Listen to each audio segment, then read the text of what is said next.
kasih Mbak Elisa. Bismillahirrahmanirrahim. Assalamualaikum warahmatullahi wabarakatuh. Selamat malam. Waalaikumsalam. Waalaikumsalam warahmatullahi wabarakatuh. Alhamdulillah. Waalaikumsalam. Selamat malam, Kak. Selamat malam. Kita berjumpa lagi dalam kondisi sehat. Ini kesempatannya luar biasa. Ya, kasih sehat. Nah, tema hari ini melanjutkan yang kemarin. Ya. Kalau kemarin materi adalah estimation, sekarang forecasting. Ya. Kalau kemarin menentukan koefisien saat ini, kita akan menentukan nilai masa depannya bagaimana. Nah, karena berkaitan dengan peramalan permintaan. Ya. Jadi bedanya cuma di situ kemarin. Ketika kita gambarkan dengan waktu itu, forecasting menitik beratkan pada masa depan. Estimation menitik beratkan pada saat ini. Cuma nilainya belum diketahui. Jadi harus dicari berapa itu. Nah, awal mula itu semua, apa yang kita miliki itu, termasuk benda-benda yang ada di rumah kita, seperti pada gambar ini, mulai sampo, mulai deterjen, minuman ringan, pembersih, terus apalagi itu banyak ya. Mungkin Bapak Ibu sudah punya ini barang-barang ini di rumah.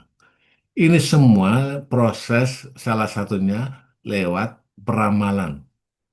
Sejauh mana permintaan konsumen itu mendekati kenyataan yang ia prediksi, supaya tidak terjadi namanya overproduction dan underproduction, gitu ya. Kalau kebanyakan barang diproduksi, nanti nangkringnya di gudang. Iya kalau laku, cepat. Kalau nggak laku, akhirnya lama tersimpan di gudang. Kayak gitu.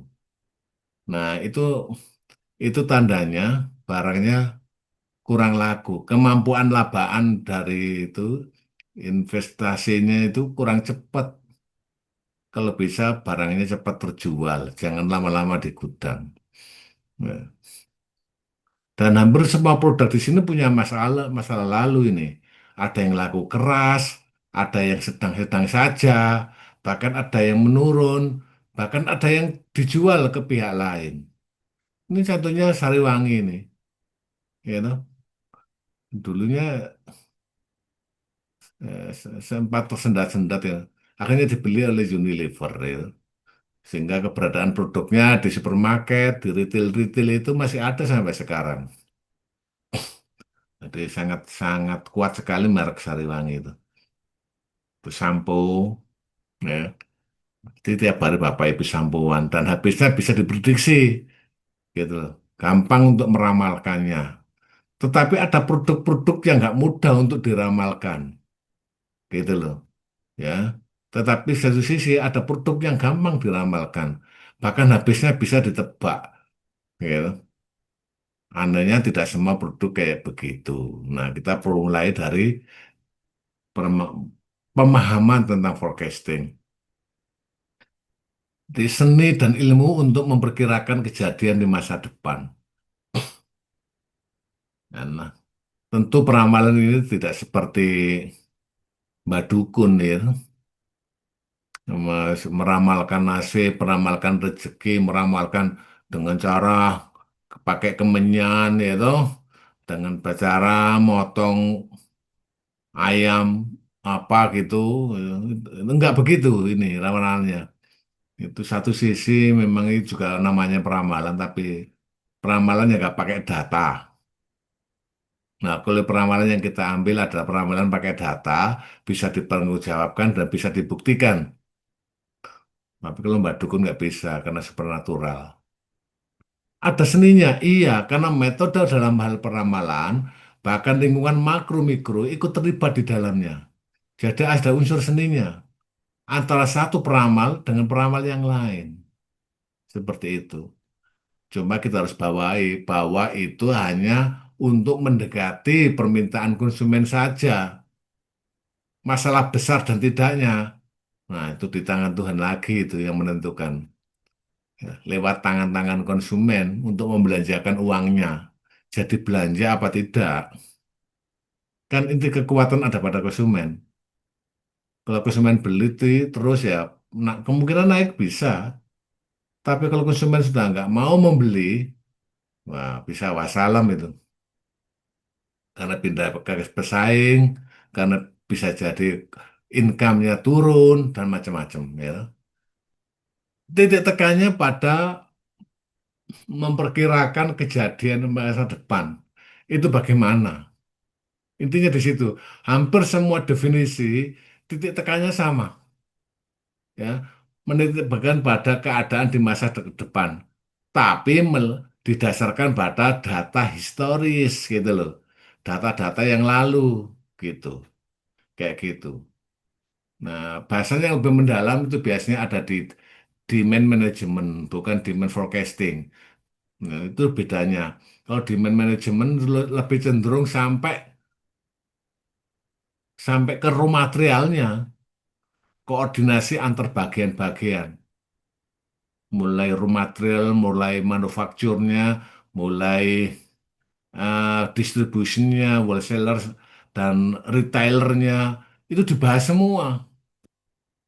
Bahkan perusahaan juga berperan penting, bukannya sekedar menerima data peramalan saja, tapi juga bisa mempengaruhi permintaan, mempengaruhi supaya konsumen mau beli, membujuknya, bahasanya marketing itu, ya, supaya mau beli, tapi nggak jamin mau apa tidak, karena nggak dipaksa, nggak bisa dipaksakan.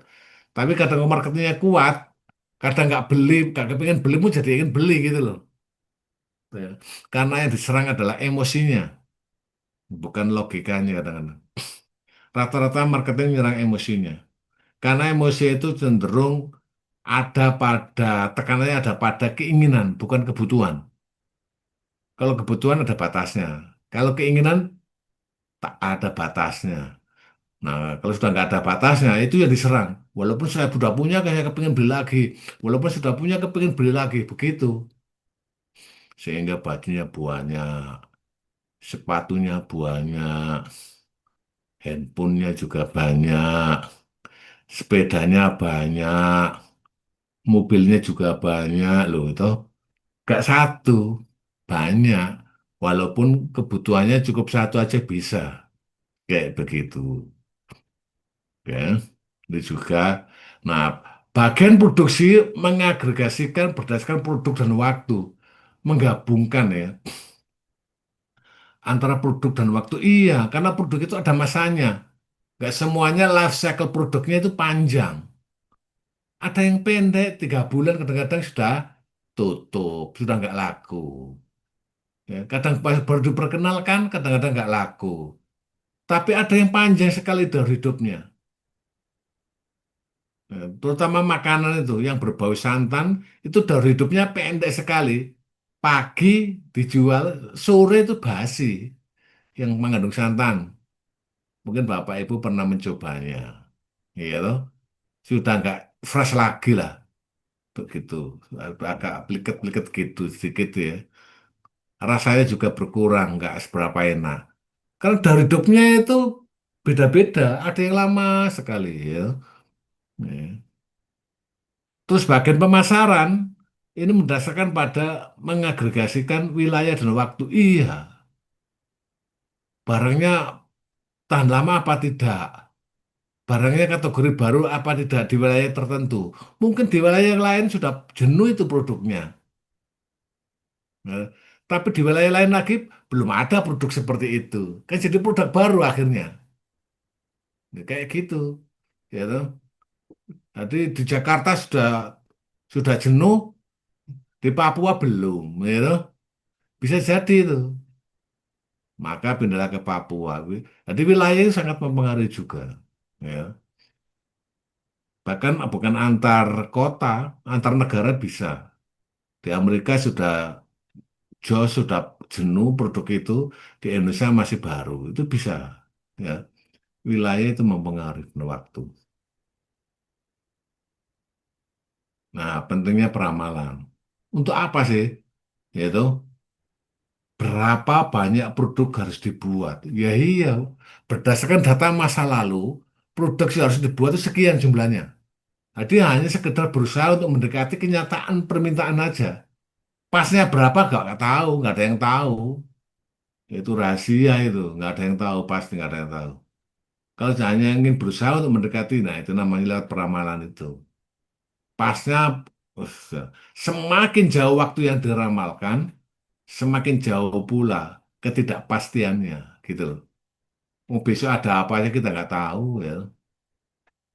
Banyak hal-hal faktor yang uncontrollable dalam kehidupan kita yang kita nggak bisa kendalikan. Ya. Konsumen membeli atau tidak itu kita nggak bisa mengendalikan, hanya bisa mempengaruhi. Gitu. Udah mati-matian marketingnya, tetap aja kadang-kadang ya nggak mau beli. Ada yang kayak gitu nasibnya. Padahal sudah habis-habisan tuh marketingnya. Karena konsumennya itu unik ya, unik. Terus harga berapa produk harus ditetapkan? Iya, penting-penting. Nggak, sekarang belanja selisih Rp100 aja pindah, selisih Rp1.000 juga pindah, apalagi selisih 100.000, tambah pindah. Air mineral itu dijual di toko itu ada yang merek tertentu ya, nah, dijual 10.100, tapi di tempat tertentu cuma 7.000 loh, beda jauh gitu loh. Pada sama, isinya sama, mereknya sama. Nah, itu. Apalagi kalau dijual di bandara, hmm, tambah mahal lagi ya. Dijual di restoran bintang 5, oh tambah mahal lagi. Ya, kayak gitulah ya, masalah harga. Jadi pesaing saudara itu kalau bisa jangan jauh-jauh harga yang ditentukan. Pesaing ya. Kalau bukan pesaing nggak apa-apa. Kalau sudah pesaing, jangan jauh-jauh harganya. Berapa banyak biaya untuk iklan? Wah, ini mengenal konsep dalam marketing, tak kenal maka tak sayang gitu loh. Kalau nggak kenal, nggak beli ya. Mau nggak kenal, tapi ini bukan jaminan mutlak. Ada beberapa produk yang nggak pakai iklan justru ada yang laku gitu. Tapi kebanyakan pakai iklan. Ya, untuk memperkenalkan produk supaya tahu konsumennya, oh ada produk baru, harganya sekian, manfaatnya segini. Itu tahu gitu. Ada di dekat toko kita sudah. Nah, itu harus tahu. Nah, jadi iklan itu sangat mendukung sekali dalam pemasaran. Oh, yang keempat, membuat rencana pertumbuhan perusahaan. Iya, jangan hanya berpikir survival saja, bertahan hidup, jangan. Tapi harus bisa ini, pertumbuhannya berapa persen, supaya semakin meningkat. Sehingga ekspansi di kemudian hari. Di masa jangka panjang kalau bisa sudah bisa ekspansi, sudah melayani bukan hanya tingkat lokal, tapi sudah regional, berkembang lagi sudah nasional, berkembang lagi itu sudah internasional. Begitu. Kalau hanya survive saja, wah, gampang matinya itu nanti. Karena pesaingnya bermunculan di sana sini itu, orang jualan itu. Ya, oke. Nah, sekarang lihat dari sisi peramalan. Di samping tadi ekonomi, juga ada peramalan teknologi. Ada lagi peramalan permintaan. Di samping peramalan ekonomi. Itu penting. Penting karena orang ekonomi bukan hanya berdasarkan apa namanya, berdasarkan faktor intern saja. Faktor ekstern juga. Tingkat inflasi misalnya. Gajinya naik 5%. Inflasinya naik 6%. Walaupun gaji kelihatannya naik, tapi sepertinya turun itu. Gak bisa begitu. Ya iya, inflasinya naik 6%, gajinya cuma naik 5%, malah gak naik itu. Malah turun malah. Karena yang diukur adalah daya belinya. Secara nominal memang naik. Nah, secara angka-angka itu memang naik. Tapi daya belinya, dulu zamannya Pak Bukhari itu paling tinggi uang, mungkin zamannya Pak Kiki juga. 10.000 paling tinggi. Saya ke Malang makan mie itu, mie ayam itu cuma Rp250 satu mangkok. Dan sekarang nggak boleh sudah. Jadi daya belinya turun. Nah, paling tinggi itu Rp10.000, gambarnya Cut Adin. Lalu muncul Rp20.000, muncul lagi Rp50.000, dan terakhir Rp100.000. Nggak menutup kemungkinan besok satu lembar 1 juta. Hilang nangis itu. Nggak punya duit hilang 1 juta satu lembar. Wah, padahal itu nilainya tertinggi di mata uang. Misalnya nanti muncul satu lembar 1 juta. Bapak setuju? Bapak Ibu setuju nggak satu lembar 1 juta? Nggak setuju, Pak. Kalau hilang, Itu. Yang dulu nggak ada itu 100.000 itu zaman kita itu. Mungkin Pak Anom juga mengalami ya. Paling tinggi 10.000. Kita nggak menyangka kalau sekarang itu 100.000 satu lembar. Terus nanti muncul 200.000 satu lembar. Muncul lagi 500.000 satu lembar. Lama-lama 1 juta satu lembar. Ya, kayak gitu itu. Jadi inflasi itu sangat mempengaruhi, ya, mempengaruhi daya beli konsumen untuk membeli barang. Lalu ketersediaan jumlah uang. Nah, ini berkaitan juga dengan policy pemerintah pakai kebijakan moneter. Kalau bunganya naik, maka uang beredar di masyarakat sedikit, bunganya naik. Kalau bunganya turun, baru memperbanyak uang beredar di masyarakat. Menentukan banyak uang dan tidaknya inilah juga ikut mempengaruhi orang berbelanja. Kan gitu. Yang ketiga, dana yang diperlukan. Nah, ini berkaitan dengan anggaran. Nah, berbuat bijaklah dengan anggaran. Ngutang boleh, tapi jangan sering-sering gitu. Lunasinya itu loh masalah ya. Berat. Jadi jangan sering-sering. Boleh, boleh, gitu. Nah, disesuaikan dengan anggaran rumah tangganya masing-masing. Itu perlu gitu. Apalagi ada keperluan-keperluan di luar dugaan. Sakit misalnya, kecelakaan misalnya, kan butuh dana semua itu, gitu. Dan indikator perencanaan lainnya ya, bisa dia kepingin nabung juga kan butuh dana juga. Yang kedua, peramalan teknologi. Memperhatikan tingkat kemajuan teknologi dapat meluncurkan produk baru yang menarik, yang membutuhkan pabrik dan peralatan baru. Iya, dalam pembuatan produk, mesin-mesin teknologi kan harus canggih-canggih sekarang. Apalagi usia produk-produk yang berbau teknologi itu nggak ada yang panjang, jarang yang panjang, pendek semua. Ya kemarin sudah saya contohkan HP. Sudah muncul berkali-kali kita nggak beli-beli, ya toh.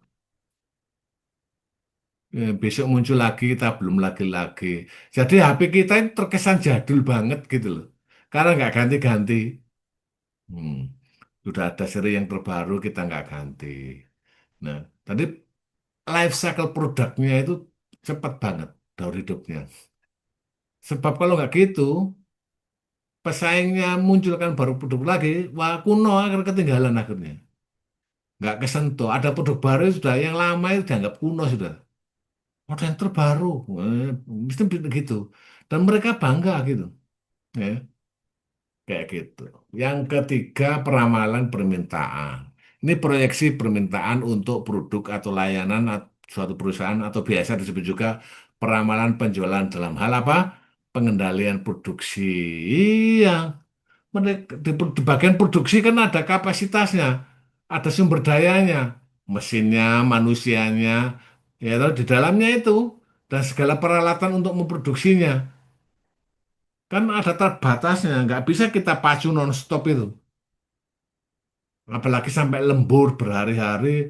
nggak istirahat, wah ya kasihan nanti, ya bisa sakit risikonya, bahkan bisa nggak kerasan karena bekerja di luar kapasitas, gitu loh.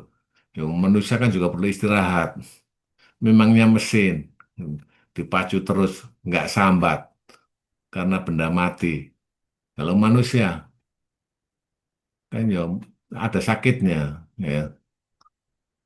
Sistem penjadwalan juga begitu, harus diatur. Nggak bisa apa namanya memproduksi seenaknya nggak bisa. Nah, input bagi rencana keuangan bagaimana? Pembiayaannya juga penting. Kalau kapasitasnya 1.000, mintanya konsumen 5.000, berarti kan ada tambahan pembuatan produk begitu banyak.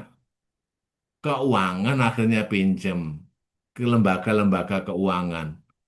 Salah satunya bank, salah satunya. Lalu pemasaran juga akan bertambah, ya toh. Mintanya banyak, sumber daya manusianya juga harus ditambah. Kalau itu jadi kebijakan perusahaan, ya toh. Karena produksi lebih banyak, dari 1.000 ke 5.000 itu kan luar biasa banyaknya. Dibuat lembur terus, wah, ya memang orang itu butuh uang, tapi ya nggak segitu-gitunya ya. Sampai badan sakit semua, kurang istirahat kan ya bahaya juga. Ya, ini yang harus dipertimbangkan. Ini langkah-langkahnya peramalan. Perlama-lama ekonomi tentang kegiatan ekonomi secara keseluruhan.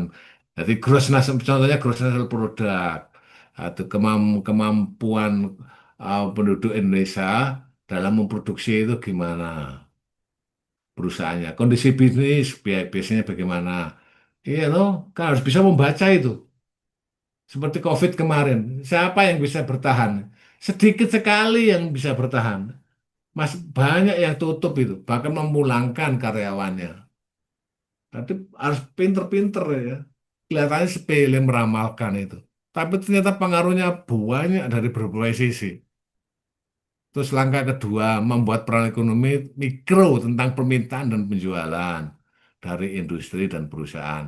Contohnya pasar-pasar historis, pasar-pasar yang lalu diperhitungkan. Yang lalu bagaimana?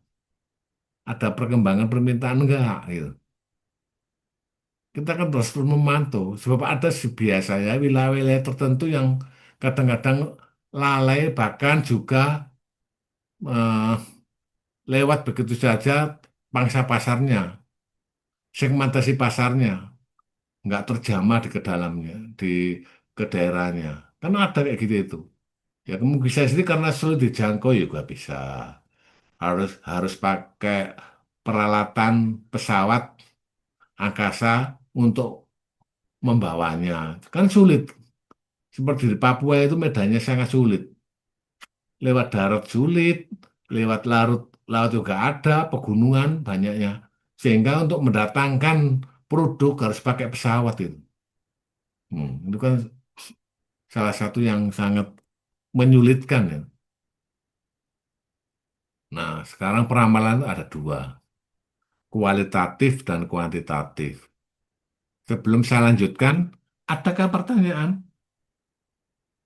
Nanti kita ngitung sedikit, Bapak Ibu. Pak izin bertanya, Ya, Pak, masalah peramalan ya, nggih. seperti yang kita ketahui ya Pak, sekarang kan Ya. harga emas kan benar-benar naik ya Pak ya. Tinggi, Ger. Bahkan betul bahkan setiap hari aja bisa berubah berubah harganya.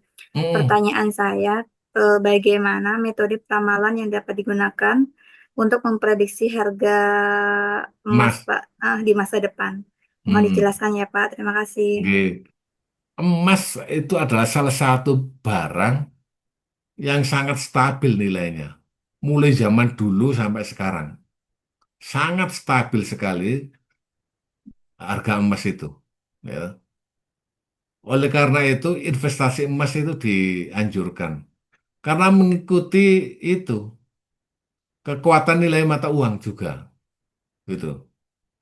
Naiknya emas itu, kita harus lihat. Jangan-jangan juga mengikuti inflasi, gitu loh ya. Kan gitu.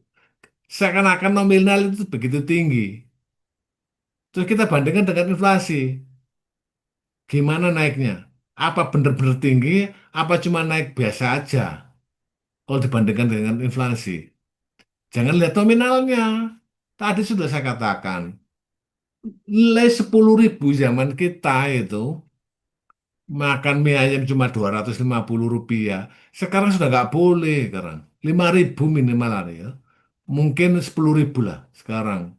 Jauh sekali. Berarti nilainya 250 sama 10.000 kan sama. Dapat-dapat satu mangkok mie ayam. Jadi jangan dilihat itu nominalnya.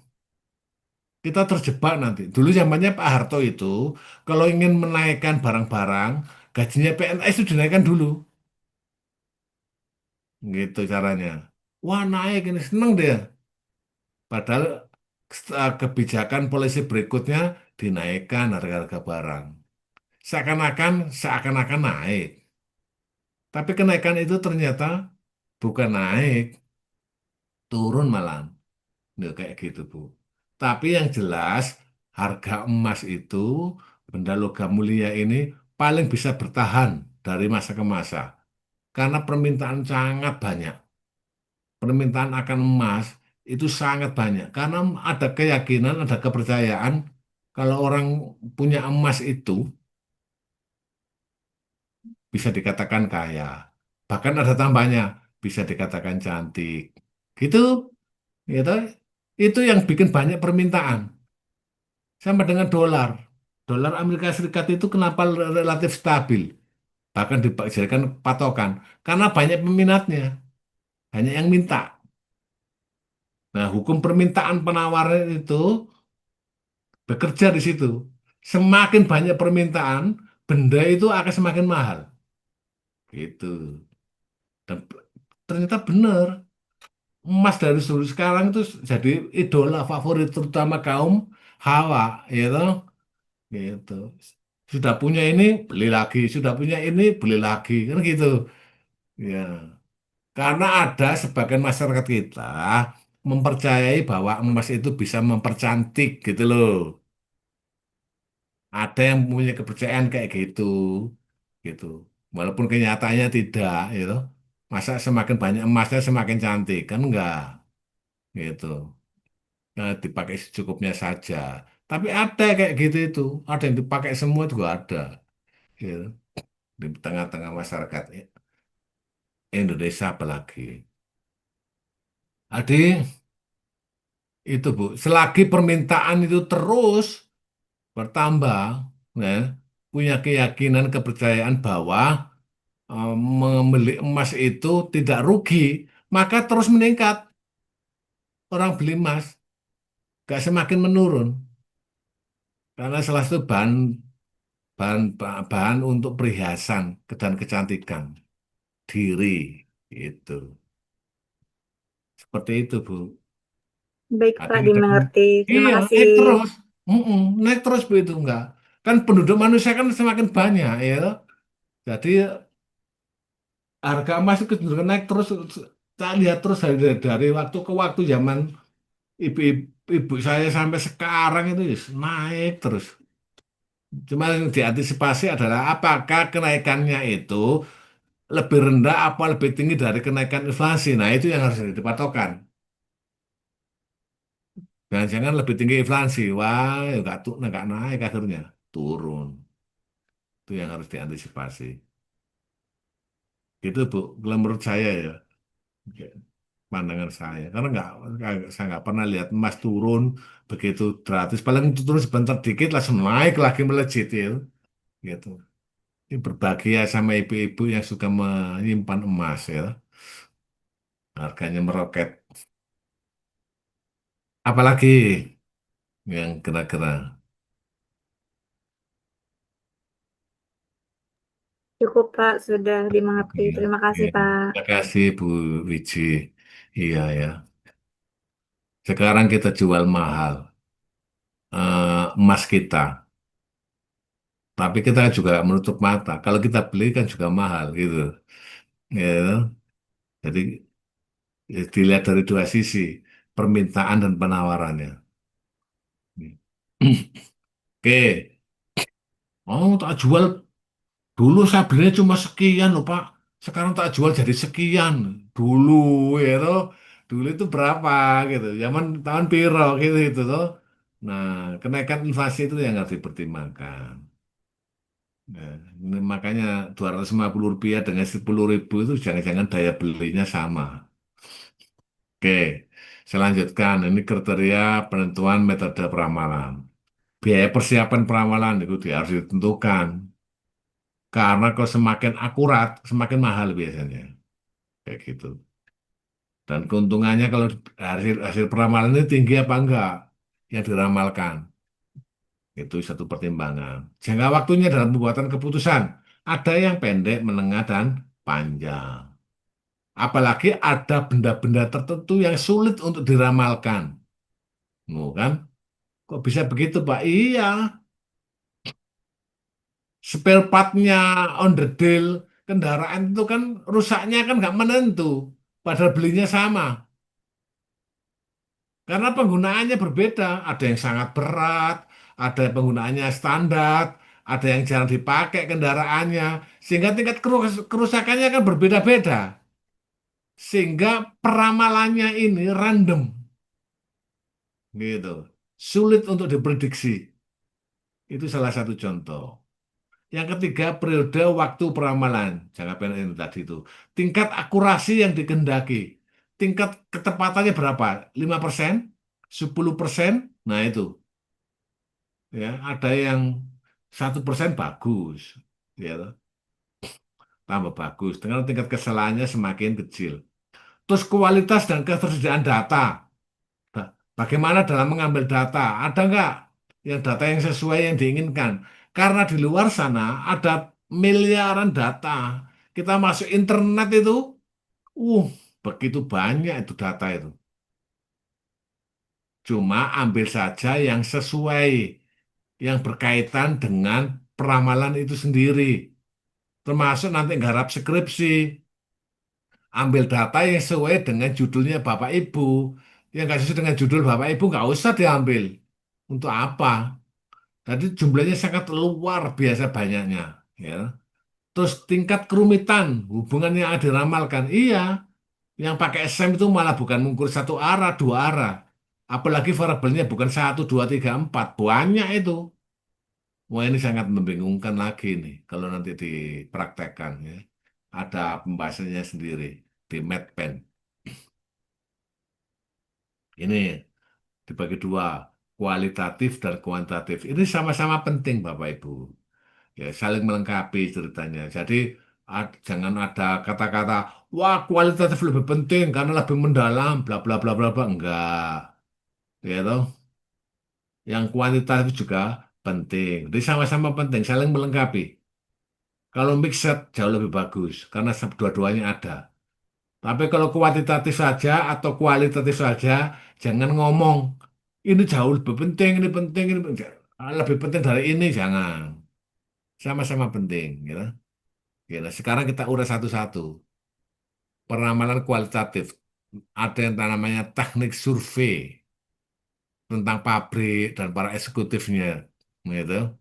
Ya iya, pabrik kan cuma hanya tempat. Gitu.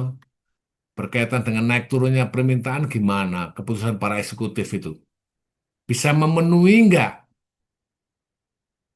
Naik turunnya itu loh. Bisa memenuhi nggak?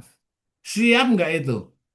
Oke lah bisa memprediksi. Tapi bisa memenuhi nggak permintaan konsumen?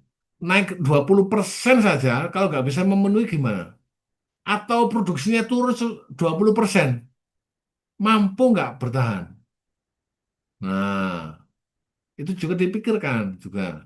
Terus survei tentang rencana perubahan inventory, nah itu penyimpanan dan harapan penjualan tadi itu saya singgung. Gudangnya besar apa kecil? Cepat barangnya cepat keluar apa tidak?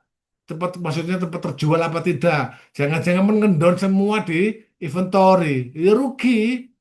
Begitu banyak itu asetnya yang ngendon di inventory, di persediaan. Jangan. Risiko barangnya itu kedaluarsa, risiko pecah, risiko rusak, ya toh. Itu risiko ketinggalan zaman ya. Banyak kalau terlalu lama ada di inventory. Terus survei tentang rencana pengeluaran konsumen. Nah, kan bisa ditebak setiap UMR setiap kota. Gitu. Nah, ini harus jadi ancang-ancang. Kekuatan daya belinya konsumen setiap kota itu punya UMR sendiri-sendiri. Di Pewiji itu berapa UMR-nya?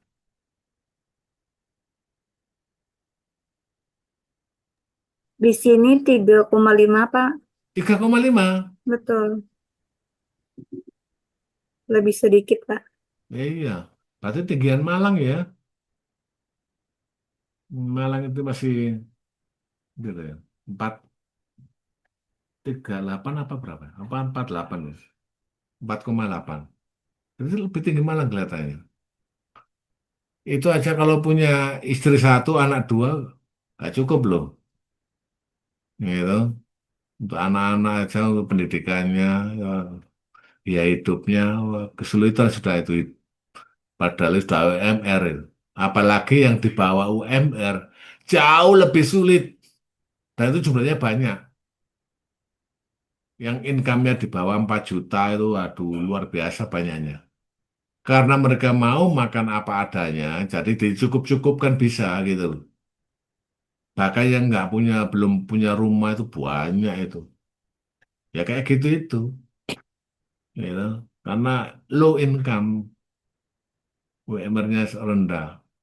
Nanti untuk menjangkau sampai pemerintah mengadakan subsidi rumah, subsidi makan gratis, macam-macam itu ya untuk jembatan itu gitu loh. Maka banyak direspon oleh masyarakat kita. Beli rumah itu dan main sulitnya bagi yang punya gaji UMR. Gitu. Terus dari jejak pendapat atau opinion polls, salah satunya dari para eksekutif, ya, eksekutif opini. Itu karena apa? Karena semua laporan dari bawah itu dilaporkan ke para eksekutif sekaligus membuat keputusan. Nah, itu kan nggak gampang. Produk mana yang paling laku, produk mana yang kurang laku, produk mana yang biasa-biasa aja. Itu jadikan laporan ke eksekutif. Nah, eksekutif bagaimana keputusannya? Kalau produk ini yang banyak yang suka, ini yang nggak suka. Nah, salah satunya adalah dengan metode optimalisasi. Memaksimalkan produk yang laku itu diproduksi banyak, yang kurang laku diproduksi sedikit. Gitu. Dan itu ada hitung-hitungannya. Gitu loh. Supaya barang yang nggak laku nggak terlalu banyak. Terus lagi, jejak pendapat tenaga penjual, salesman biasanya. Itu dia dari pintu ke pintu, Bapak Ibu. Mulai produknya itu dicaci, dimaki, dihina, dipuji, diterima semua sama salesmanship. Bahkan dikritik, produknya kurang bagus, itu diterima semua sama salesmanship. Maunya konsumen kayak apa ya diterima, didengarkan. Ini adalah informasi penting bahwa produknya itu disukai, bahwa produknya tidak disukai. Itu penting, harus dilaporkan. Dan yang mendengar langsung adalah salesman. Bayangkan ada yang pakai dasi, bajunya rapi, jalan kaki, bawa barang seperti orang minggat itu, gitu. Mentalnya bagus itu dibentuk. Jadi dia nggak malu melakukannya. Nah, sampai segitu-gitunya. Itu informasinya ada di salesman. Nah, di mata kuliah di kampus ada namanya mata kuliah salesmanship diajarkan itu. Terus nomor tiga pendapat tentang keinginan konsumen. Wah, ini penelitian di pasar ini. Diam-diam masuk pasar. Apa yang sesungguhnya diinginkan? Oh, banyak keinginan kok ya toh. Kan belum tentu beli. Ya toh. Sungguh sangat banyak. Tapi yang paling diinginkan apa? Yang paling banyak. Nah, itu kan yang perlu kita penuhi permintaannya. Terus pendapat para ahli yang dipandang memahami. Ada tokoh-tokoh tertentu dalam ekonomi, dan ini pembahasan ekonomi. Kalau politik ya tokoh-tokoh politik. Permainan pasar permintaan konsumen itu kadang-kadang bisa dibaca oleh para ahli ini.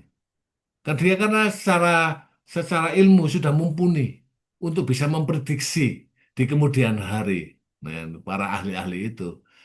Nah, karena Pak Bukhari belum ahli ya belum bisa memprediksi ya. Baru tahu sedikit. Terus lembaga-lembaga penyalur channel of distribution, iya kan distribusi itu kan ada datanya. Yang laku sekian, yang nggak laku sekian, ya. Yang terjual banyak sekian, yang terjual sedikit sekian. Ada datanya semua itu. Mulai wholesaler sampai retailer. Ada data semuanya itu. Makanya ini juga digunakan sebagai pengambilan keputusan tentang permintaan konsumen dan memforecastingkan gitu dalam lamaran. Termasuk mendapatkan perspektif luar negeri, bagaimana yang ada di luar negeri. Nah, barangnya laku nggak di sana, ya itu. Kadang-kadang kan kebalikan.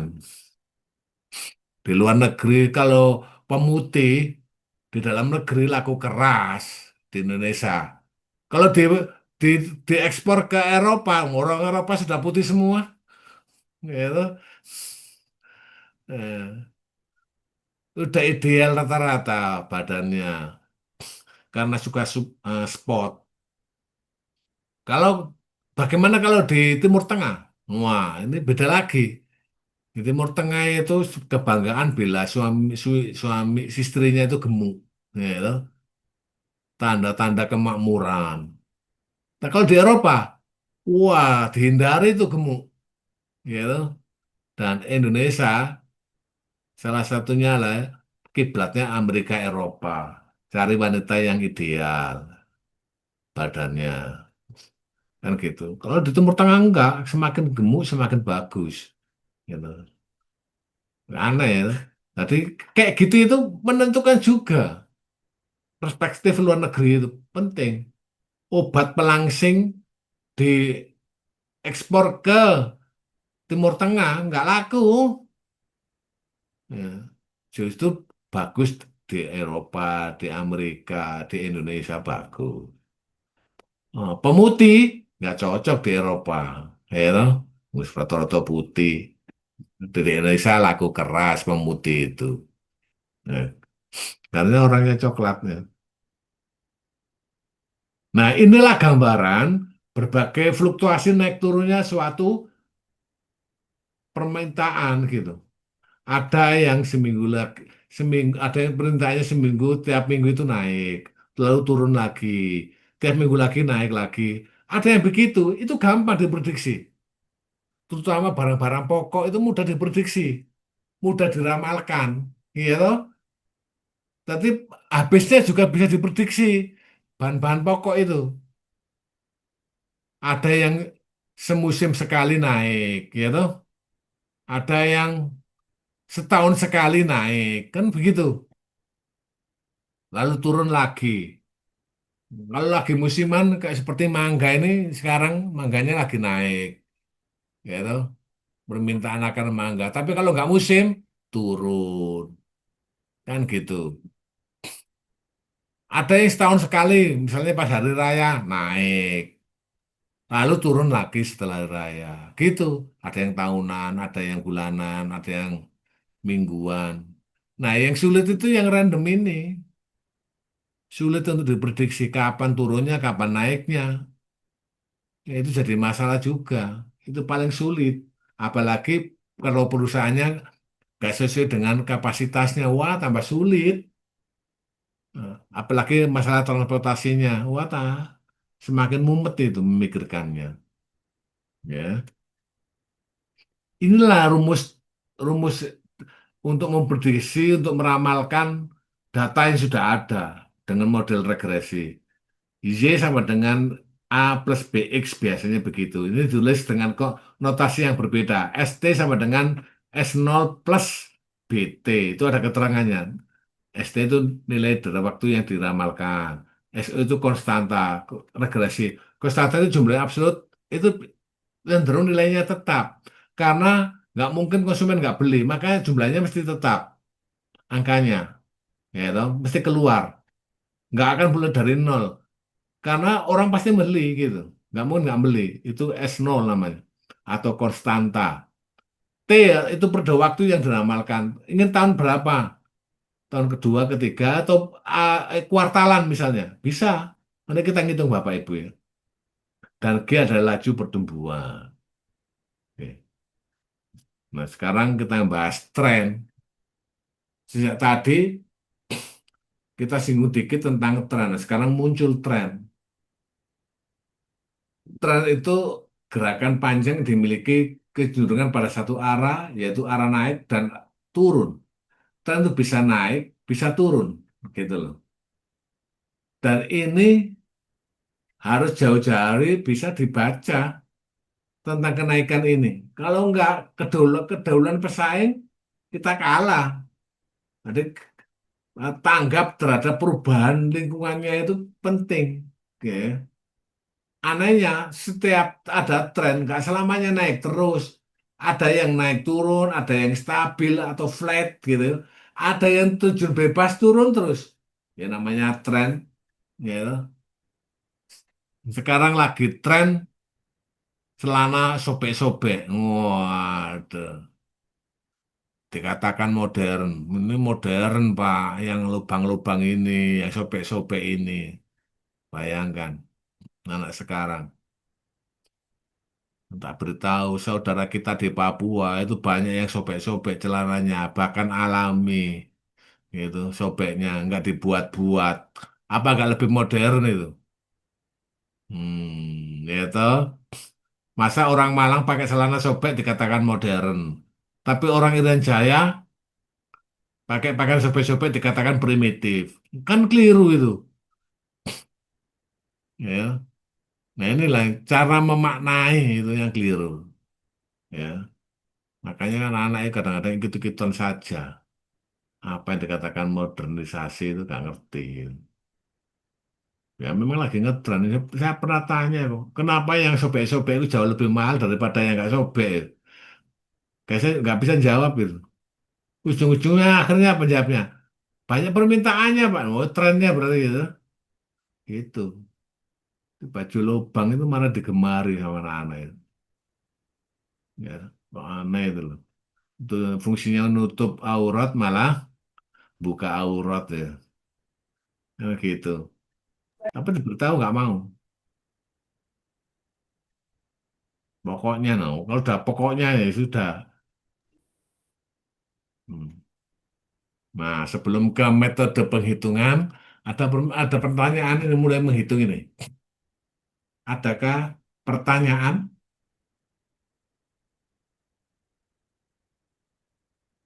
Monggo yang bertanya, silakan.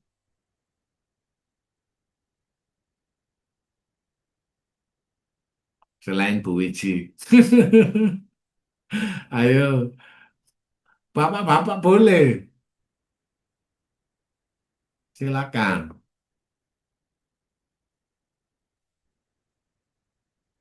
Aman? Aman, Pak. Aman ya. Oke, kita pelan-pelan sekarang hitungnya. Ya, biar Oh, aman, Pak. biar nggak bingung nanti ya. Ada metode peramalan begitu banyak ya. Bahkan ada yang belum tertulis. Ini sebagian saja. Ini kalau dipraktekkan ya nggak selesai-selesai. Nah, ini sebagian. Ada freehand method, ada semi-average method, ada trend moment, ada kuadrat terkecil, ada metode setengah rata-rata, ada exponential smoothing, ada Delphi, dan seterusnya. Nah, kita pelajari satu-satu sekarang. Freehand method. Nah, ini ada data tahun 2000 sampai tahun 2009. 2000, 2000 dalam hal memproduksi itu produk dalam hitungan ton, 2 ton, 3 ton, 6 ton, 10 ton, sampai 21 ton. Kira-kira tahun 2010 itu naik apa turun?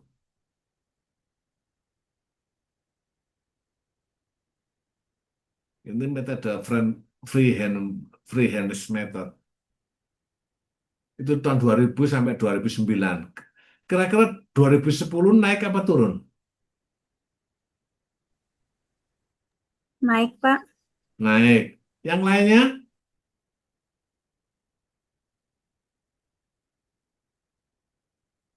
Bu Wijito ya, sama ya. Yang lainnya?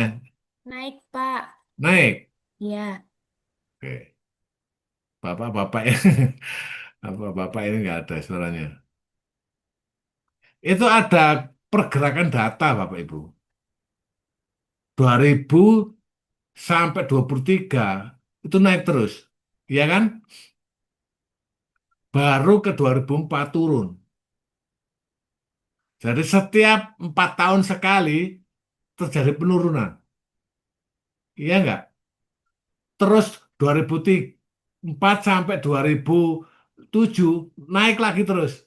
Baru turun lagi 2008. Iya nggak? Nah, berarti kan pergerakan data itu kan bisa dibaca. Ya toh? Frekuensi data naik atau turun itu bisa dibaca. Kalau bahasa statistik namanya modus. Makanya kadang-kadang teman kita itu ngomong sama temannya, wah itu modus itu." gitu ya. Ya karena seringnya apa namanya dia melakukan itu akhirnya keluar pergerakan yang bisa dibaca. Nah, tahun 2005 baru turun lagi. Gitu. Tahun 2005, tahun 2000, kok 2005, sorry, tahun dua ribu tiga 6. belas turun lagi, ya toh, 4 tahun lagi turun lagi, kayak gitu Bapak Ibu. Jadi data itu bisa dibaca pergerakannya, ya. Ini adalah paling mudah freehand method. Nah, sekarang metode semi average method. Nah, metode semi average method itu data itu dibagi menjadi dua dulu. Sehingga menjadi dikatakan semi itu kan separuh semi biasanya. Dibagi menjadi dua dulu, lalu ditandai X-nya dalam menentukan angkanya untuk memforecast. Ya, toh. Rumusnya sama. Rumus dasarnya itu Y sama dengan A plus BX. Kita akan menghitung nilai A-nya dan kita menghitung nilai B-nya.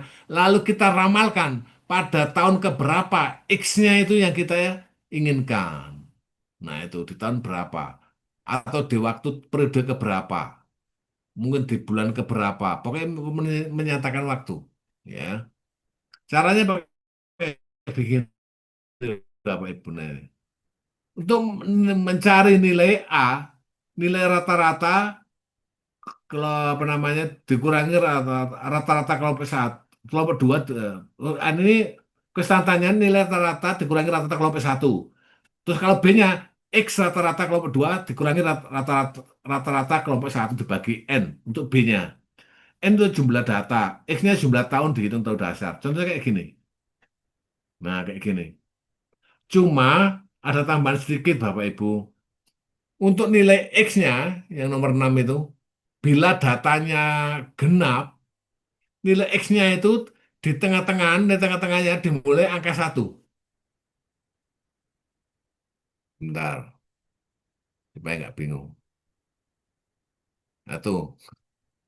Nilai X untuk data genap, nilai tengahnya data itu dimulai dari angka satu, min satu. Dari satu dan min satu. Lalu ngelompat satu-satu. Dari satu, tiga, lima, tujuh, 9, dan seterusnya. Pokoknya habis angka satu ditandai di X-nya, yaitu selebihnya tinggal ngurutkan lompat satu-satu. Tapi kalau datanya ganjil, nilai tengahnya ditandai dengan angka nol. Kalau datanya ganjil. Lalu tinggal mengurutkan satu 2 3 4. Kalau ke bawah, kalau ke atas ya min satu, min 2, min 3 dan seterusnya. Itu bedanya Bapak Ibu. Dan kebanyakan mahasiswa itu keliru nggarapnya. Ya, toh. Nggarapnya dalam hal ini keliru. Ketika melihat jumlah datanya berapa, ganjil apa genap. Jadi kalau genap, dimulai dari angka satu di tengahnya, lalu ditulis angka satu, terus lompat tiga, lompat lagi lima, dan seterusnya. Tapi kalau ganjil, di tengahnya, ya, istilahnya apa ya, absis ya. Di tengahnya baru nol, lalu dilanjutkan satu, dua, tiga, dan seterusnya. Ini statistik. Contohnya kayak gini Bapak Ibu. Ya, Nah, karena dibagi dua, semi, maka titik tengahnya dibagi dua itu kan berarti ini 8. Dibagi dua berarti 4-4. Kelompok satu 4 datanya, kelompok dua juga 4. Karena jumlahnya ada 8. Ya, toh. Terus nilai tengahnya ditandai angka satu setiap kelompoknya. Untuk ke bawah plus, untuk ke atas min setiap kelompoknya. Hmm. Kayak gitu Bapak Ibu. Jadi untuk ke atas min, untuk ke bawah plus. Tapi ganjil karena karena genap datanya. Berarti nilai X-nya ganjil semua itu. 1, 3, 5, terus kan ya. 7, 9 ganjil semua. Tapi dimulai angka satu karena genap datanya. Tapi kalau datanya ganjil, kebalikan. Dimulai dari angka 0 dan tinggal mengurutkan saja. Gak peduli ganjil atau genap. Ya, oke. Nah ini tadi itu saya, saya munculkan kembali untuk mencari A nilai rata-rata dikurangi rata kelompok tadi. Oh, bagus. Bentar.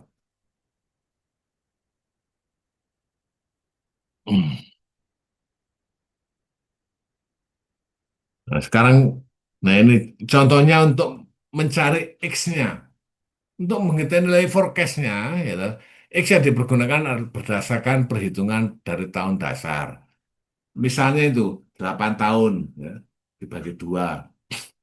Terus untuk menentukan nilai X-nya, untuk meramalkan tahun berikutnya, misalnya dari kelompok satu, itu ya, dari kelompok satu, tinggal ngurutkan saja ke bawah. 1, 3, 5, 7, 9, 11. Kalau tahun itu tahun 2012, berapa X-nya? 13. Gitu Bapak Ibu. Tapi kalau dihitung dari kelompok dua, berarti dihitung 1, 3, baru 5. Tahun 2012-nya, X-nya 5. Ya, toh. Saya nggak tahu ini Bapak Ibu paham apa enggak ya. Ya, karena begitu teknis. Sekarang kan sudah ada aplikasinya. Tinggal masukkan datanya aja. Tapi biar tahu gitu, asal musulnya dari mana ini. Walaupun walaupun nanti ngerjakan pakai aplikasi. Kalau dari kelompok satu, ngitungnya 1, 3, 5, 7, 9, 11. Baru 13 tahun 2012. Kalau ngitung dari kelompok dua, 1, 3, baru 5. Pada tahun 2012, 5. Kayak gitu Bapak Ibu. Ya. Jadi kalau dari kelompok dua, ini kan dimulai tengah-tengahnya kan satu, baru 3, baru ke bawahnya 5. 5 itu tahun 2012. Kayak gitu ya. Nah ini ada suatu contoh ini, datanya ini. 2004 sampai 2011. Jumlah laporan keuangannya itu mulai 6.437 sampai 12.051. Ini data. Bentar, Pak pindahkan. Semi average. Datanya tadi itu kan 8, 2004 sampai 2011. Ya toh? Penjualannya juga itu tadi sudah ditunjukkan. Ini soal masalahnya tadi. Seperti tadi persis. Harus dibagi dua dulu dan dijumlahkan setiap kelompoknya. Kelompok pertama jumlahnya berapa? 27723 kalau dijumlah. Namanya semi total loh, namanya karena kan dibagi dua. Ya. X-nya ya, mulai dari angka satu tengahnya, kelompok satu, 1, 3, ke atas min satu, min 3. Begitu pun kelompok dua sama, min satu, min 3 kalau ke atas, kalau ke bawah 1, 3. Lalu jumlahnya dibagi 4, karena setiap kelompok semi itu N-nya ada 4, ya toh? Datanya ada 4. Kalau data keseluruhannya ada 8, karena dibagi dua jadi 4-4. Makanya jumlahnya dibagi 4. 27723 dibagi 4. Hasilnya 6930,75 untuk kelompok satu. Untuk kelompok dua, totalnya 403270 dibagi 4. Hasilnya 10081,75. Sampai di sini bingung nggak kira-kira? Bingungnya di mana? Pak, semisalnya jumlahnya tuh ada 5, berarti dibagi 5 ya, Pak? Dan Iya, seterusnya gitu. betul. Betul. Berarti 10 itu, Bu ya. Oh, baik, Pak, Nah, dimengerti. terus dibagi 2 jadi 55. Karena datanya 55, berarti datanya kan ganjil berarti ya. Iya kan? Berarti Iya. titik tengahnya 0 nanti. Gitu loh. Bukan 1. Karena ganjil. 55. Gitu. Ini kebetulan 44. Genap-genap. Pak Bukhari, maaf Pak. Ya, ayah. Itu yang semi total berarti total dari penjualan ya Pak. Dari tahun Betul. 2004 di jumlah 2007 totalnya Ah, 27723 masuk ke kolom semi total. betul sekali. Terus dibagi ini 6930 tadi dibagi yang mana Pak? Maaf. 27, 7, 23 itu dibagi 4. Kan datanya ada 4.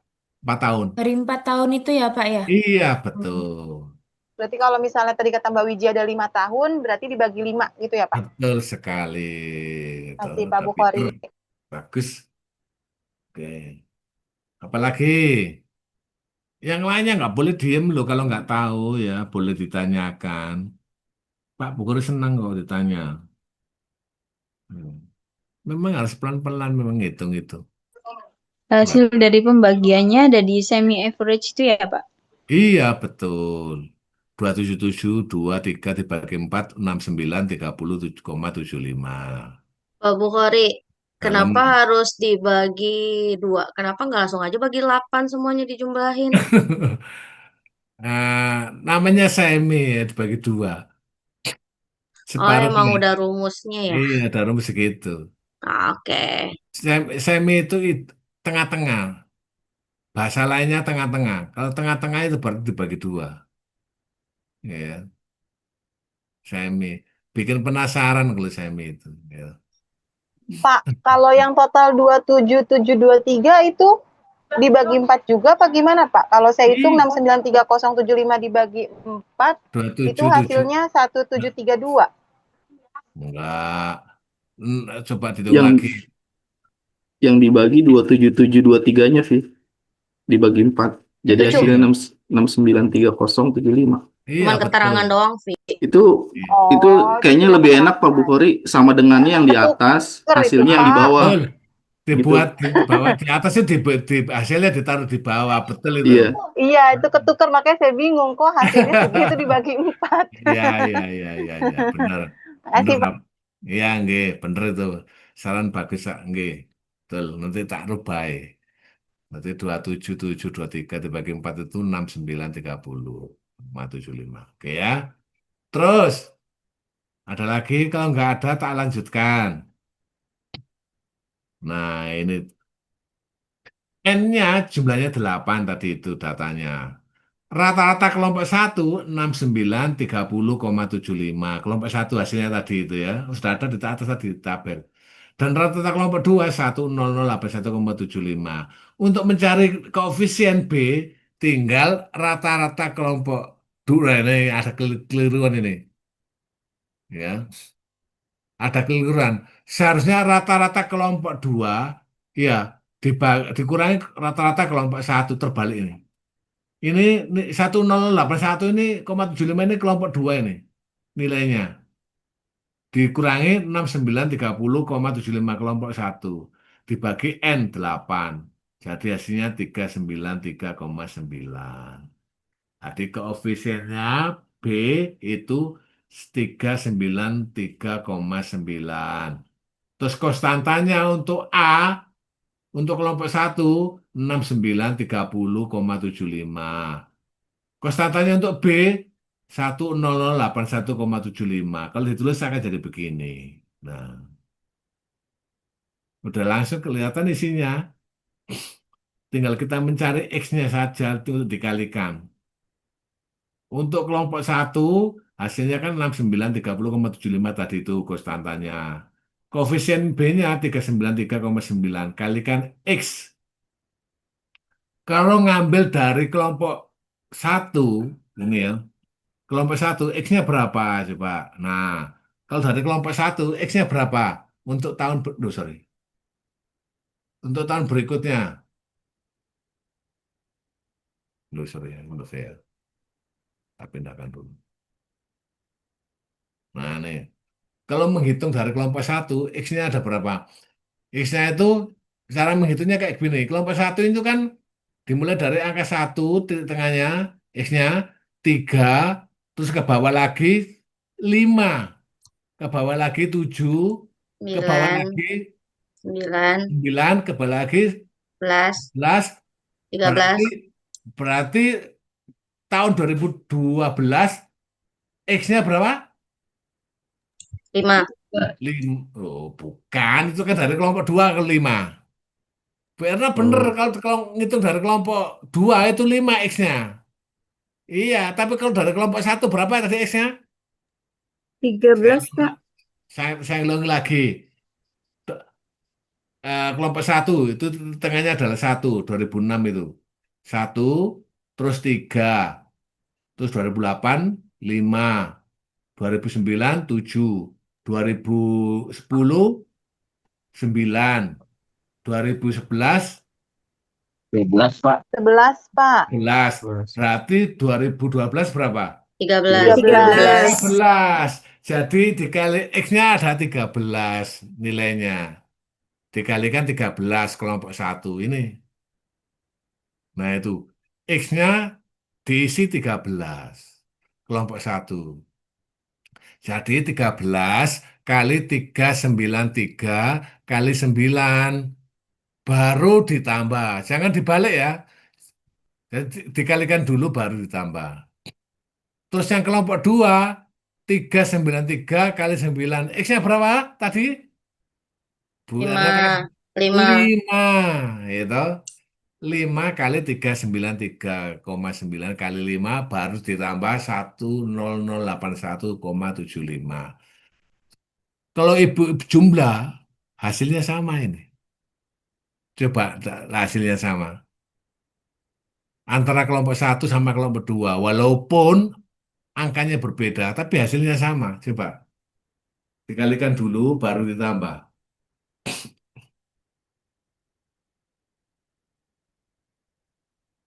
Betul? Iya sama, Pak. Sama. Gitu. Nanti walaupun angkanya berbeda, nilainya sama.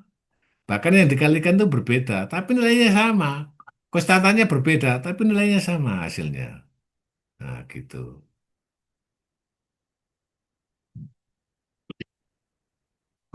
Hmm. Kalau dimasukkan kayak gini rumusnya, apa tadi itu.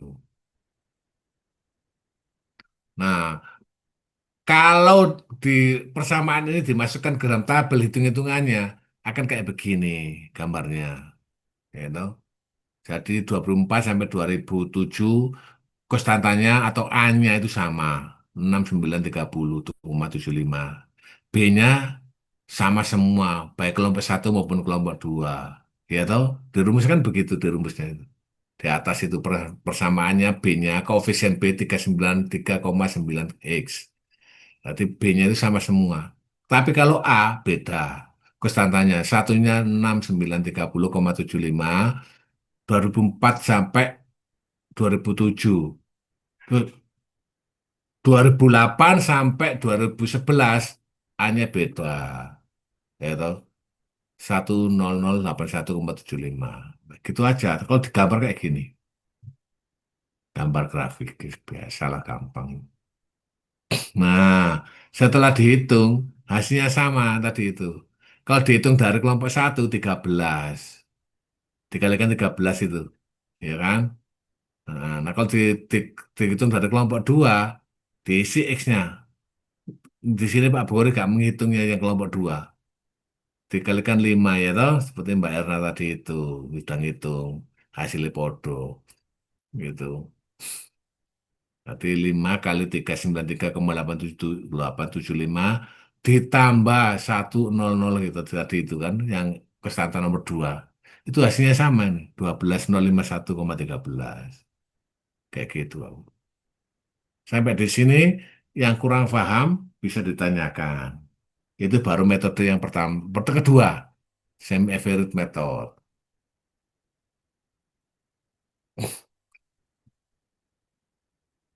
Gimana? Ada yang ditanyakan? Boleh. Saya ulangi lagi juga boleh. Pak, Ya, saya mau tanya yang ini Pak, yang untuk hasilnya Y sama dengan 12.051 itu. Itu perkalian perhitungannya dari yang 6.930 ditambah 395 lalu dikali 13 ya Pak. iya benar. Kok saya Ini menghitung karena ngitungnya hasilnya dari berbeda kelompok Pak? satu, betul. Hitungnya dikali dulu Mbak Wiji. Ngitungnya Jadi dikali dulu, 393 dikali 13 dulu baru ditambah. baru Karena ditambah. kalau ada perkalian, perkalian harus lebih Dahulukan. dulukan. Iya, betul Oh, sekali. baik-baik. Terima kasih Mbak Irna, Pak Bukhari. Iya, sip, bagus nih.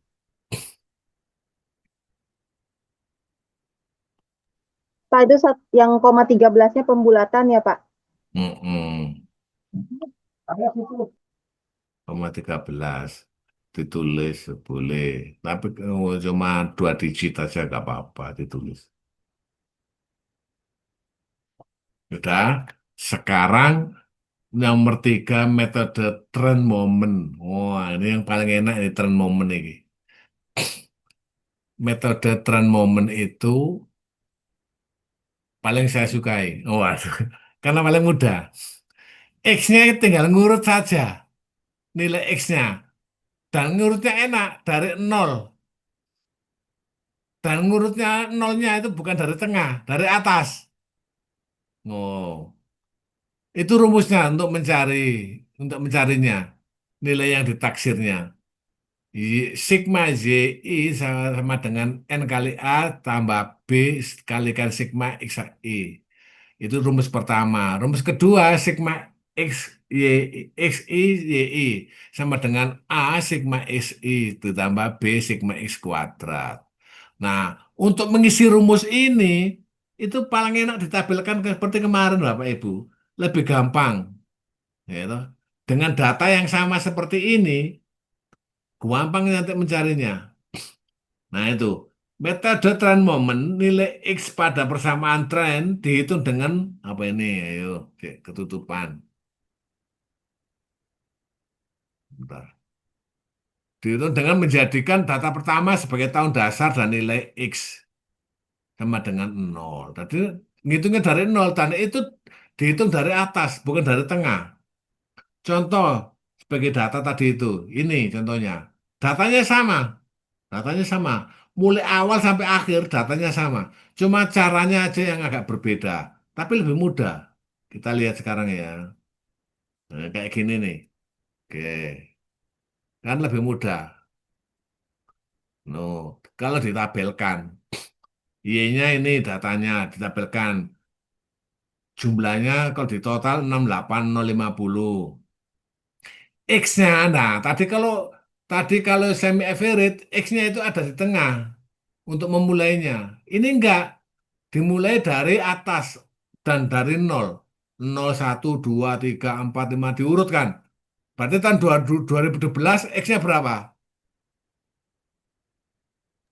8. 8. 8. Good. Berarti kalau tahun 2012 berarti X-nya ada 8. Lalu kita mencari nilai XI kali Y. I. Tinggal ngalikan aja ya. Dua kolom itu di sebelumnya. Kan gampang ya. Mau mana ngitungnya nganggo kalkulator. Terus kelompok kolom berikutnya yang terakhir itu tinggal menguadratkan X-nya. 0 dikuadratkan, 1 dikuadratkan, ya toh. 2 dikuadratkan, terus sampai 7 dikuadratkan, 7 kali 7, 49. Totalnya 140. Kalau X kali Y totalnya 271650. Kalau X saja 28. Kalau Y saja 68050. Nah, ini hasilnya ini dimasukkan ke rumus tadi itu yang di atas ini loh. Nah, ini dimasukkan ke sini, ke rumus ini. Hasilnya nih, hasilnya. Nah, ini. Kalau setelah dimasukkan, ketemu sigma Y itu berapa? 68050. Sigma itu artinya jumlah ya. Sama dengan N kali A. N-nya berapa? 8 kali A.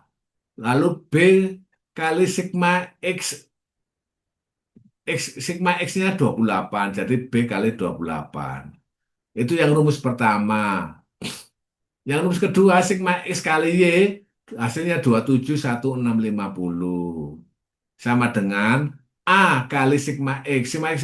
Sigma X-nya 28 ditambah B kali sigma X kuadrat. Jumlahnya X kuadrat berapa? 140. Jadi kalau sudah ketemu kayak gini, lalu disubstitusikan dan dieliminasi. Ya, ditumpuk jadi satu. Terus langkah kedua, menghilangkan nilai A-nya atau B-nya lebih dulu boleh. Atau B-nya dulu dihilangkan boleh. Tapi caranya harus disamakan nilainya dulu supaya hilang salah satu. Supaya tereliminasi. Ini pelajaran SMP dulu ya, saya masih ingat. 8 dikalikan berapa supaya sama nilainya dengan 28 dikalikan berapa. Nah, di situ sudah saya tulis yang rumus pertama dikalikan 7 itu. Rumus kedua dikalikan 2. Ini, ini. Nah, rumus pertama dikalikan 7, rumus kedua dikalikan 2. Nanti A-nya bisa sama supaya bisa hilang. Jadi 68050 dikalikan 7 hasilnya 476350. Terus 8A dikalikan 7 hasilnya 56A. Terus 28B dikalikan 7 196B. Ya toh? Jadi yang atas dikalikan 7, yang bawah dikalikan 2. 271650 dikalikan 2 hasilnya 54330. 28 dikalikan 2 hasilnya 56A. 140B dikalikan 2 280B. Jadi kalau dikurangi nilai A-nya hilang. Ya.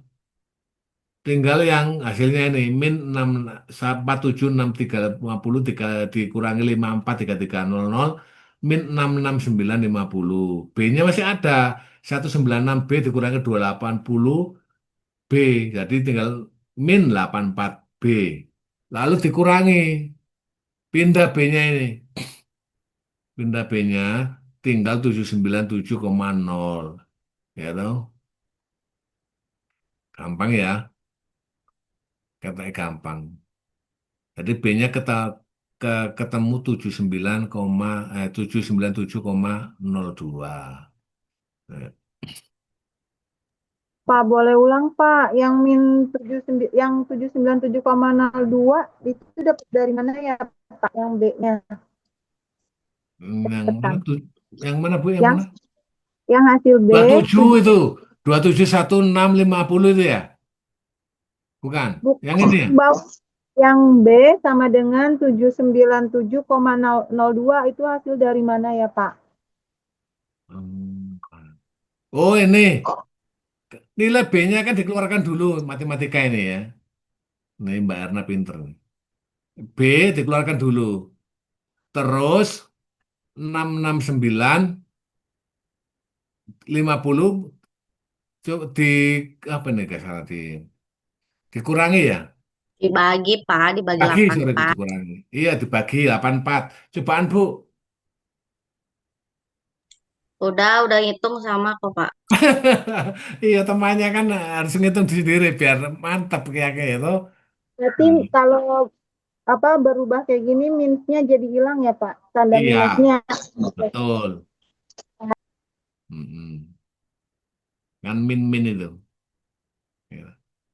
Kalau min-min jadi plus. Kalau satunya min satunya plus berarti jadi min. Nah, kalau plus-plus tetap jadi plus. Kalau min-min jadi plus. Loh, kenapa kok begitu? Loh, kan? Ini orang matematika itu. Gitu. Ini hasilnya. Oh, udah ketemu semua. Ya.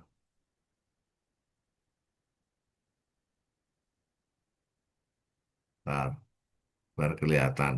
Nah, hasilnya. Tadi itu, nah ini rumusnya.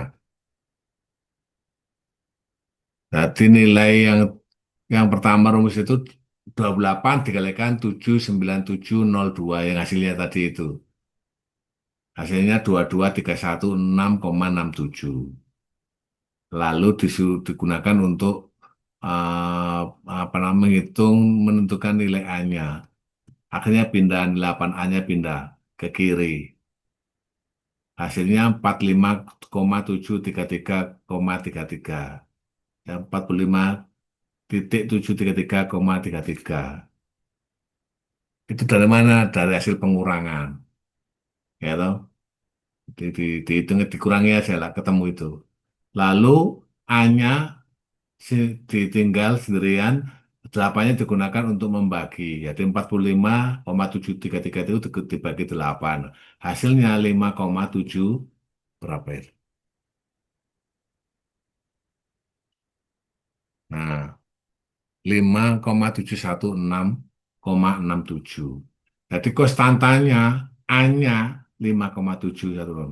Kalau dimasukkan ke dalam rumus, Y sama dengan A plus BX, 5-nya 5,5716,67 ditambah 797,2. X-nya berapa? Nah itu. Tadi berapa yang tren momen? Ya diurut dari atas 0 dulu itu. 8, Pak. 8. Maka rumusnya di sini dimasukkan angka 8 tuh kelihatan tuh.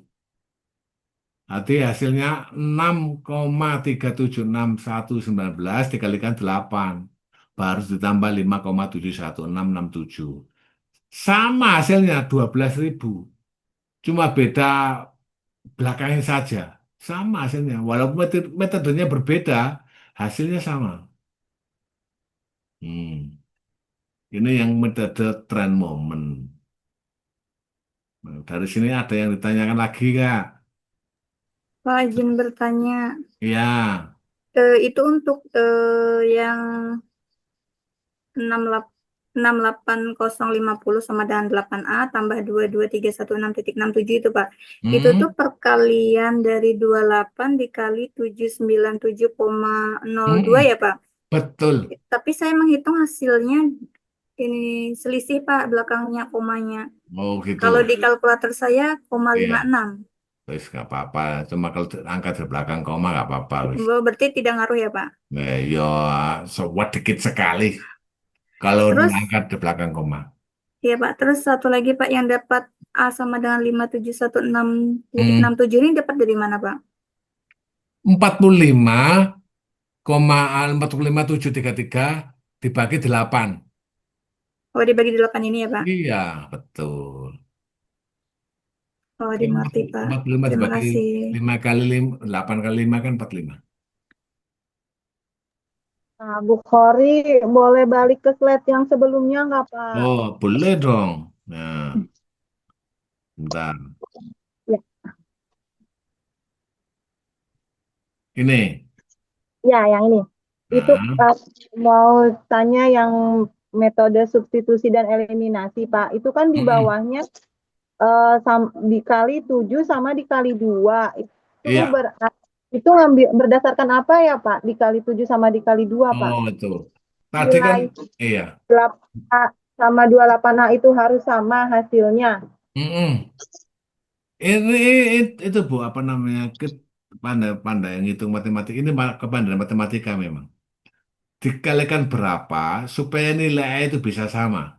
Kayak gitu caranya. Hanya nilai A-nya saja ya, Pak, Iya, yang bisa. menghilangkan salah satu. Menghilangkan A-nya dulu boleh, menghilangkan B-nya dulu juga boleh. Dikalikan berapa supaya nilainya sama. Kayak gitu. Berarti Caranya gitu. pokoknya nilai A dulu ya, Pak, yang kita cari untuk. Ini kebetulan nilai A dulu yang kita cari. Tuh. Terima kasih, Pak Bu Khori. Ya, sip. Ada lagi nggak?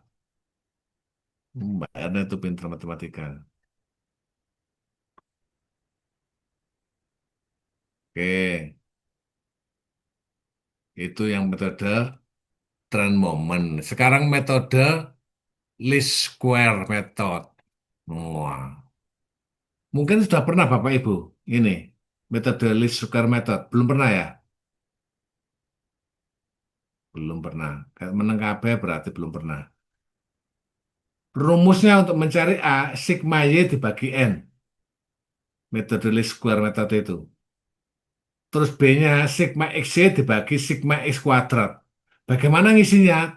Tetap sama, menggunakan tabel. Paling gampang. Ini rumusnya. Apa tabelnya? Sorry. Bentar ya. Nah, tetap sama. Sorry. Nah, ini.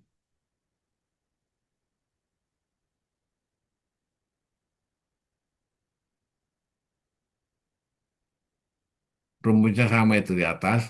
Tapi menggunakan tabel. Lalu berlaku seperti tadi itu, X-nya. Mencari titik tengahnya. Dimulai dari angka 1 karena datanya genap. Yang ke bawah min 1, min 3, min 5, min 7. Kalau ke atas min 1, min 3, min 5, min 7. Kalau ke bawah 1, 2, 3, 5, 7. Jadi menggunakan aturan seperti awal tadi itu. Lalu kita mengalihkannya. X kali Y. Ketemu itu sudah. Lalu menguadratkannya. Nilai X-nya ketemu sudah. Totalnya juga ketemu. Gitu. Mulai dari Y, X, XY, X kuadrat ketemu semua. Nah, angka-angka itu masukkan dalam rumus ini. Yang di paling atas ini, Pak, Bapak Ibu. Nah, itu. A sama dengan XY dibagi N. Jumlah X-nya berapa? 68050 dibagi N. Berapa itu? Dibagi N 8. B-nya sigma XY 66950 dibagi sigma X kuadrat 168. Jadi ini Bapak Ibu ya. Gampang cepat kalau ditabelkan itu. Ini hasilnya. Hmm. 8506,25 A-nya. Yang B-nya 398,5119. Lalu dimasukkan ke rumus dasarnya A itu 8506 ke 25 ditambah 3951 X. X-nya berapa? 9. Ini. Terus kalikan 9 tuh. Nah ini. HP 1357. 2011 7. Berarti 2012 9. Kayak gitu Bapak Ibu. Gampang ya. Gampang. Hasilnya sama. 12.092. Sama. Rumus pertama kali sampai metode pertama kali sampai metode terakhir least square ini sama hasilnya 12.000. Cuma beda angka sedikit aja di yang belakang. Jadi walaupun metodenya berbeda-beda, Jadi, ini, ini itu beda lagi metode single moving average tambah gampang lagi. Nah, metode least square sampai di sini Bapak Ibu gampang. Ada pertanyaan? Saya belum ganti ke metode single moving average. Pak, Baik, ya minta tolong balik ke slide sebelumnya, Pak. Ya, yang ini, ini Pak. ya Ini dapat 49 dari mana, Pak? X kuadrat 49. itu. Iya. Yang tahun 2004-nya, Pak, paling atas. Oh, 49. Oh, yang X kuadrat ah. Iya, betul, Pak. Itu 7 dikuadratkan. Kan itu X kuadrat. Min 7 dikuadratkan kan 47. Min 7 kali min 7 kan 49. Oh, berarti yang min 7 dikali 45059 kuadrat 2 gitu, Pak. Oh, oh X itu kali, kalau X ya itu kali Y kali X. 6437 kali min 7. Hasilnya itu min 45059. Kalau X kuadrat, min 7 dikuadratkan. Berarti min 7 kali min 7 hasilnya 49. Baik, Pak. Terima Nah, kasih. oke. Bagus. Pak, saya Ya, cek min 7 kuadrat hasilnya min 49 ya, Pak ya? tuh. Min kali min ya plus. Berarti kalkulatornya rese dong nih, Pak. Iya, gimana dong? Oh, jangan deh, resek-resek kan. Ya kan hitungnya pakai kalkulator, Pak. Min 7, Iya, min nggak 7, min apa-apa. 49. Iya, mungkin programnya mungkin yang keliru, salah memprogramnya. Ya, HP kali min hasilnya. iya. Nanti di rumus matematika min kali min itu plus. Pak, itu kok Ya, X-nya bisa min 7 di awalnya ya, Pak? Masih bukan gagal paham nih, Pak. diurutkan. Di tengahnya berapa? 1 dan min 1, ya toh? Kalau ke Oh, atas dikasih min, kalau ke bawah plus gitu loh. jadi patokannya dari tahun tengah itu ya Pak, Betul 2007 sampai sekali. Iya, betul. 2021. Oke, makasih Pak. Ya, Nah, ini good. Pak, menentukan titik tengahnya itu yang dari tadi itu kita bingung gitu. Mau ke atas ke Oh, bawahnya tuh ngitungnya tuh heeh. gimana? Nah, itu kan datanya berapa itu? N-nya 8. Kan. Iya toh? Kalau 8, 8. berarti titik tengahnya berarti 4 sama 5. Ya toh? Ada di tengah-tengah. 2007 sama 28. Kan gitu. Kita cari tengah-tengah. Terus kalau datanya 10, berarti berapa coba? Kalau 10, nah kan 5. gitu. Di 5. tengahnya. 5. Tapi kalau ganjil bisa nggak sih Kak? Misalnya sampai 9, itu kita gimana ngitungnya Kak? Kan Nah, titik tengah. kalau 9 kan ganjil. Berarti di Hmm. tengahnya 0. 0. Gitu. Oh. Iya. Berarti kalau kita ambil dari -1 sama 1 titik tengahnya. Tapi kalau misalnya dia ganjil, titik tengahnya kita Tengahnya ambil 0, akhirnya bisa 0. disebut ganjil gitu ya. Betul. Betul sekali. Ya, makasih Pak Gitu. Bukhari. Ya. Ya, siap. Terus ada lagi. Gak ada. Nah, ini hasilnya. Nah, sekarang metode single moving variable terakhir aja nih. Habis ini latihan. Lalu pulang. Metode single moving average ini tambah mudah lagi. Tinggal menambahkan lalu dibagi dengan jumlah waktunya. Ini rumusnya. ST per 1 sama dengan XT tambah XT split 1 tambah lagi lalu dibagi N. Contohnya kayak gini. Jika kita mau forecast dengan metode 3 bulanan moving average untuk bulan April adalah contohnya adalah Januari 20.000 kilogram, Februari 21 kilogram, Maret 19 kilogram. Berarti Aprilnya berapa? Tinggal menjumlahkan semuanya dibagi 3 bulanan, 3 data tadi itu. Berarti di April nilainya 20.000. Nanti kamu apa Ibu ya? Sangat mudah sekali ini. Ini tabelnya. Untuk mencari 3 bulanan, 20 di bulan Januari, 21 di bulan Februari, Maret, di, 19 di bulan Maret, lalu dijumlahkan dibagi 3. Hasilnya 20.00 kalau 3 bulanan. Kalau nyari bulan Mei, 21 di bulan Februari, 19 di bulan Maret, 17 di bulan April, dibagi 3 hasilnya 19.00. Hmm. Kalau 3 bulanan. Kalau 5 bulanan, sampai 5 datanya. 20, 21, 19, 17, sampai 22 dibagi 5. Hasilnya 1980, itu 5 bulanan. Bingung nggak? Bingung apa bingung? Bingung, Pak. Saya coba mengerti nih Pak. Jadi kalau misalnya mau cari di bulan April, itu yang ditambah dari mulai bulan Januari sampai bulan Maret dibagi 3. Betul. 3 bulan ya Pak. Nah, Iya, kalau 3 bulanan. Betul. misalnya 5 bulan, berarti dari bulan Januari itu ditambah sampai bulan Mei 20 Betul, sampai 5 bulan.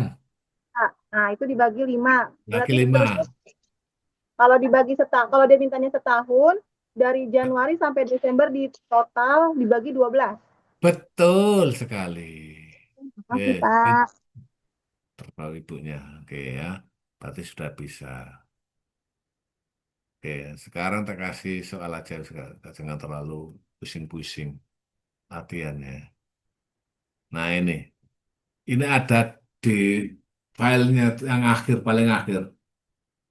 Disuruh meramalkan, forecast tahun 2026 di kuartal kedua, 3, dan 4. Itu nilainya berapa? Berarti X-nya berapa kira-kira? X-nya, ini datanya berarti ada berapa datanya? Ayo dihitung datanya. N-nya ada berapa? Ada 4 Pak. 4. Itu kan kuartal. Kalau ada 4 itu. 20. Ah, 20. Berarti setiap kuartal ada 4, ya toh?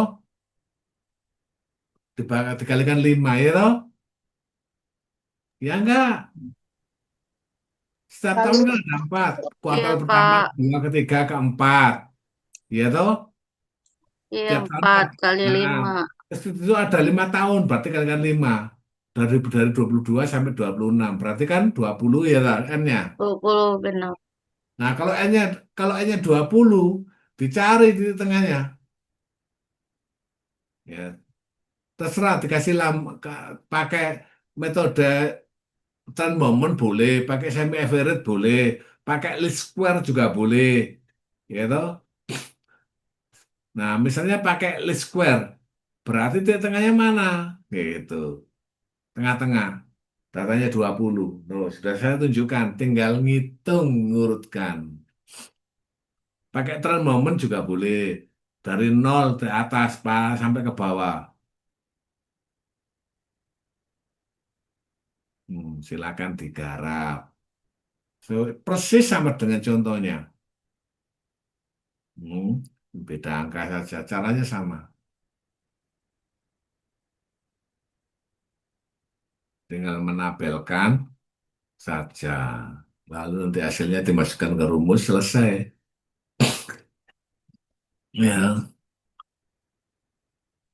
monggo digarap. Sambil dengarkan lagu.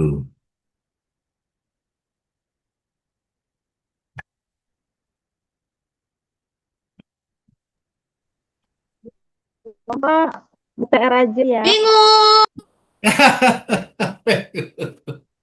Aduh, bingung ya. Ya wes, buat PR aja. Makasih Kan Bapak Ke. tadi Iya, wes, buat PR aja wes kalau bingung. Iya, Pak. iya, Oke. oke. Enak-enakan aja, biar nggak pusing.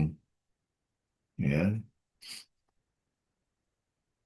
Nan- nanti kalau sudah bisa nggak apa-apa ditaruh lagi di tuh.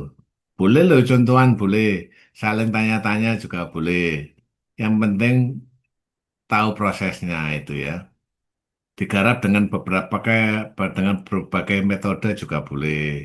Milih metode salah satu boleh. Mau enak ya.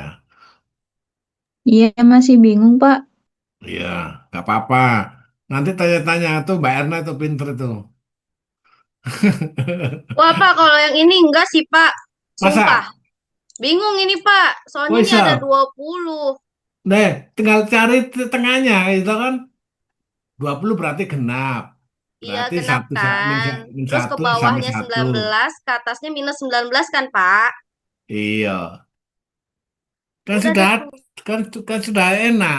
Beratannya ada 20 berarti genap.